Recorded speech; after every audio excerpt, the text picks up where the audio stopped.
Non ci sono state problematiche di rilievo tranne nel periodo di novembre quando c'è stata l'alluvione, insomma. Se non ci fosse stato il maltempo, il ponte della Priula sarebbe già riaperto. Ma comunque a distanza dal maggio 2018 è pur sempre un bel risultato ridarlo ai cittadini in poco più di un anno, completamente ristrutturato e con qualcosa in più, pur mantenendone storicamente inalterata l'architettura, da quando nel 1919 è stato ricostruito dopo le devastazioni della Grande Guerra. Adesso abbiamo un ponte, chiamiamolo della vittoria, un ponte che è della vittoria perché è il simbolo della vittoria della Prima Guerra Mondiale e anche il simbolo della vittoria rispetto a tante inesattezze. Lungo 430 metri, si regge su 20 arcate sostenute da 21 pile.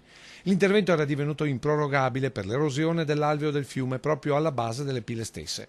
Un intervento, l'investimento da circa 9,3 milioni di euro, di cui 1,3 per la realizzazione della viabilità alternativa, ovvero il ponte Bailey, tra l'altro spazzato via proprio dall'alluvione del novembre scorso.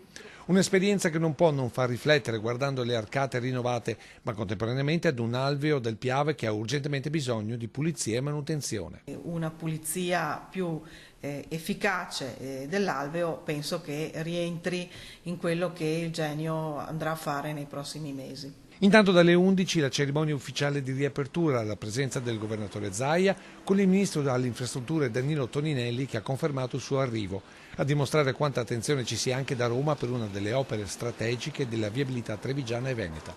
Soddisfazione da parte del sindaco Scarpa che ora guarda ad altri nodi della sua viabilità. Chiaramente la Pontebana e l'attraversamento della stessa all'interno di centro paese. Se fosse possibile pensare una viabilità alternativa a valle, libererebbe il centro paese del traffico.